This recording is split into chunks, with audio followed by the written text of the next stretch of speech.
welcome back to Sewing with Emma.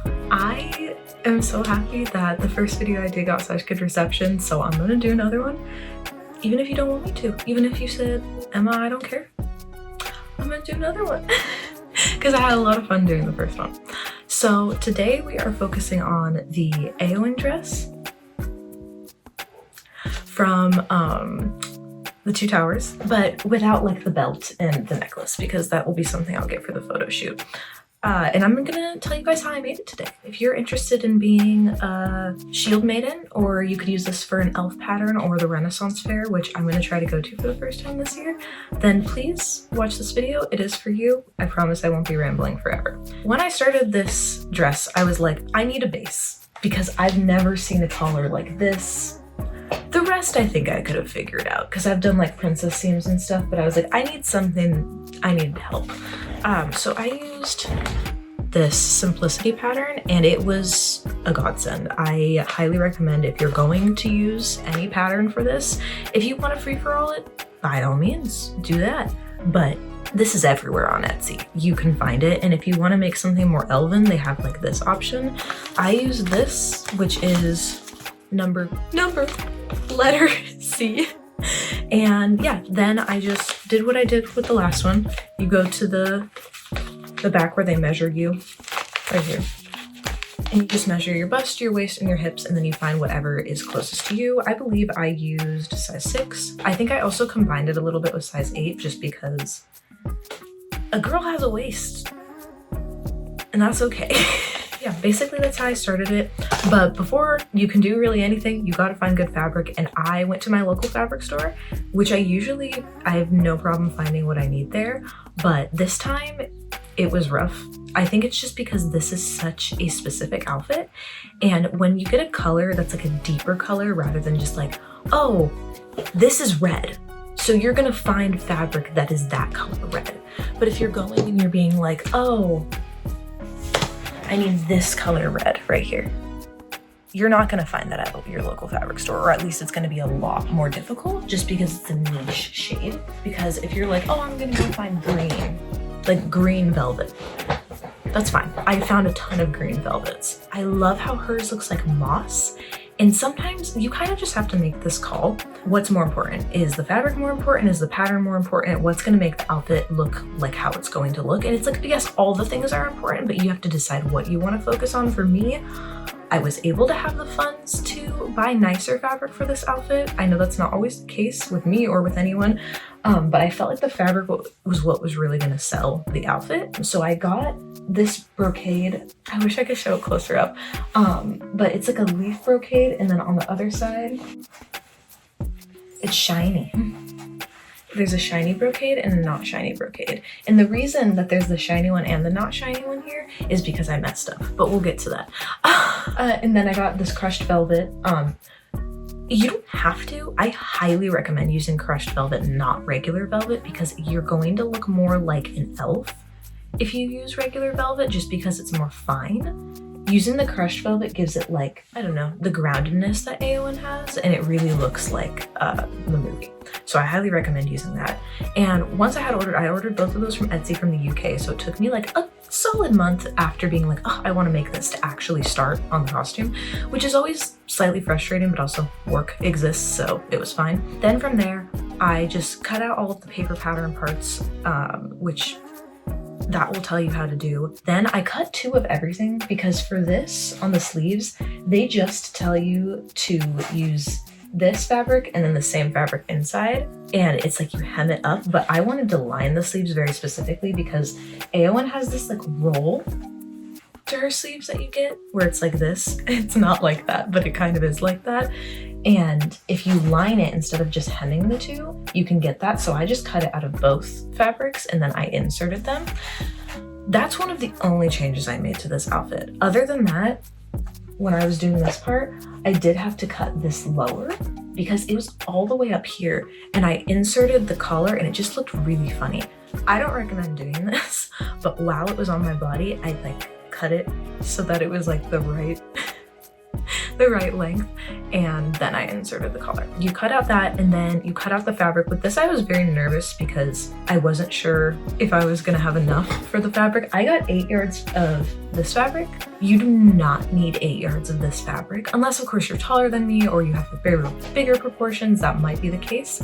Even then, I truly don't think you need 8 yards. I had like 4 yards left over. I'd recommend getting like 5 max. Fabric comes in 43-inch wide, and it also comes in 60-inch wide, and it will tell you when you're on Etsy or when you're in person looking for fabric. It makes a huge difference, especially when you're doing a dress like this. You kind of want the fabric to be wider at some point because you're going to be cutting bigger strips of fabric. I recently made a cloak, like a Lord of the Rings Fellowship cloak, and if I would have gotten a 43-inch fabric, I wouldn't have been able to make it as long because I made it for my boyfriend and he's tall. For me, it would have been fine.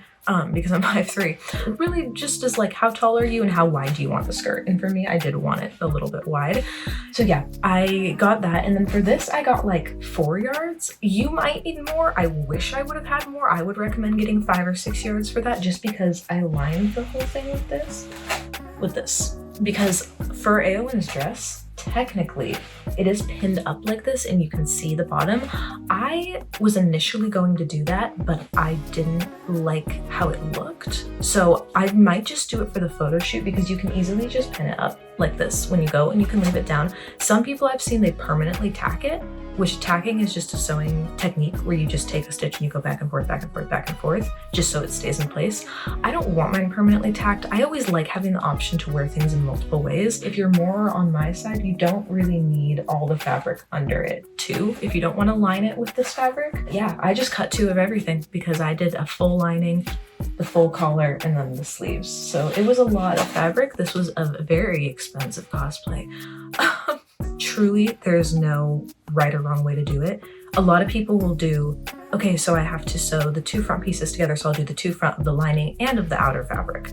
I just focused on the outer fabric and then I moved to the lining. That's how I like to do it. It's not how you have to do it. For that, I just did the princess seams. A princess seam is just basically right here. You can see like this. I know that's not a really good way to explain it, but it's kind of obvious. You can see it. So I did that, and then I just sewed all the panels around. Take your time with this, because these, if you can see it, they all the pieces, they look very similar. If you're looking at this piece, with the back piece, with the other side piece, you're like, oh, which piece is which? And then you'll sew the wrong one together and then you'll start crying, which is what I did. So if you want to avoid crying, label the back of your pieces. Just take tailor's chalk, which mine's broken, which I think a lot of seamstresses tailor's chalk's broken, but it comes in a little triangle, and if you're not reckless like me, then you probably will have full tailor's chalk. Just mark it on the back. That could have saved me a lot of trouble. It maybe would have taken 2 minutes, but I didn't do it. So for this cosplay I'm working on now, my next one, I am labeling the pieces. Tailor's chalk literally comes off if you just go like this. So like if I drew on my jeans, like, it's off. And especially if your costume is washable, like this one totally is, as long as you wash the fabric beforehand, then you're fine. So I did that, and then I did a separate one with the lining. It was the exact same dress, and it just looked like a cute little sleeveless dress. And then I just sewed the top together. Not this, pretend like the collar's not there. I just sewed the lining and the outer velvet together. I just basted it, so it was just one piece. Then I worked on the sleeves. The sleeves are a little bit different because, like I said, we're not flat lining the pieces together. We are lining the pieces because it's gonna give you that roll that you might want, like her. And if you don't want it, that's fine, don't do it. I'm not here to tell you what to do. I'm just here to give you ideas. I cut out the 2 pieces. I accidentally, because I think there's like a front sleeve and a back sleeve, I was like, oh, it's like the same thing. So it doesn't matter which way I flip my pattern pieces. It really matters. Pay attention when you're doing it.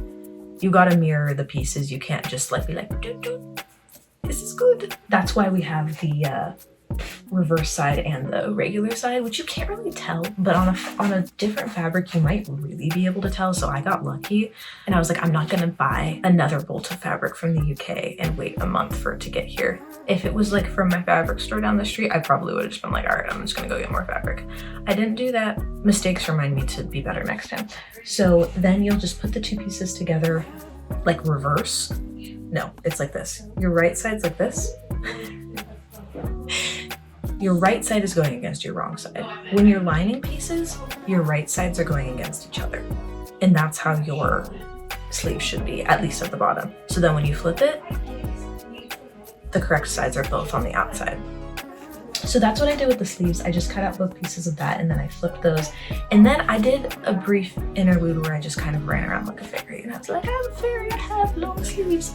You don't have to do that, but I do recommend it. It scares your family and it's the best thing you could possibly do. Then I worked on putting the sleeves together, attaching them to the outfit. Because this fabric's so heavy, and I don't know if I have any tips for doing it another way. I think you kind of just have to bite the bullet and just put this heavy ass sleeves on the heavy ass outfit. It just took me a really long time. It was very frustrating. So if playing music helps you while you do that, if listening to a podcast helps you, for me, I need complete and utter silence when I'm frustrated. So I truly was just in here like, and that was it. Then I worked on the collar. This was the most frustrating part. I think it's simply because I've never done a collar like that. I just followed the instructions exactly in the pattern instructions. I would recommend that because I don't think that there's anything I can add to this different than what they said, because even though I followed it exactly, it still didn't turn out perfect. But this is where I got frustrated because the neck is like almost choking me like that. And I was like, how is this gonna work with the collar that needs to be down here? So I pinned it on, and you know it's wrong if these two pieces are overlapping and it doesn't meet up evenly in the back. And I was like, okay, so I do have to cut it. And so like I said earlier, I just put it on. You can just mark it like with the tailor's chalk and then cut it after you take it off. I don't know why I cut it while it was still on my body. You get to a point sometimes when you're doing a cosplay and you're like, I feel extremely reckless and like I just need to get it done. Don't get to that point. Take a break. Have a cup of tea. Read a chapter in your favorite book. Will I ever do that? No. Why would I do that? I'm just gonna keep doing reckless things with my cosplays because that's how I am. But I hope you don't. That's how I did the collar. Then it was time to put in the zipper. I'm now realizing how frustrating this cosplay was. But if I knew what I knew now, I wouldn't have a problem doing it. So I got way too short of a zipper. So I ended up putting two separate zippers in. I don't want to talk about it. I did one for the collar and I did one for the back. Am I gonna show you? I'm not going to because it looks really bad. But if you do just one zipper, get a 20-inch zipper or more, or else you're not gonna be able to, or maybe it's just me, you're not gonna be able to get it over your hips. So I did have to do the two separate zippers, and they're not separating zippers. So the collar part is like attached at the back. So I have to go like, my chair shook with me, to get my head up in the outfit. I should have just ordered a new zipper, but I didn't. I'm realizing lots of things about me right now. So yeah, I did just attach a zipper like you usually would. Flip it over, sew it this way. Then it will flip this way. It'll be the right way. Sew it to the other side. All zipper packets, almost all of them, come with instructions unless you're ordering one from Etsy. And then once I put those in, technically it was done. And I was like, all right, let's put this baby on. And I was spinning around and it was great. And I felt beautiful. And I was like, okay, this is worth it. All of the tears and the mistakes are worth it to look like the shield maiden that I wish I was. But that's why cosplay is fun, because you're like, oh, I'm gonna have a mental breakdown for the rest of my life. And then you're like, wait, no, I love everything. So if you're ever feeling frustrated, just know that it's not just you. It's probably mostly me. If there's any questions, especially on any costumes like this, please, you can reach out to me. This was definitely a more difficult one. If you're looking for a starter outfit, I would definitely start with something like Wendy, like in the last video, which was a lot easier. This, I would say, is more on the like late intermediate path. And girl, I did not make this perfect, so I'm like, I don't even know if I'm on the late intermediate path. But the next outfit I have planned should be really easy. So I'll get back to you with that. Thank you. I hope you guys really enjoyed this.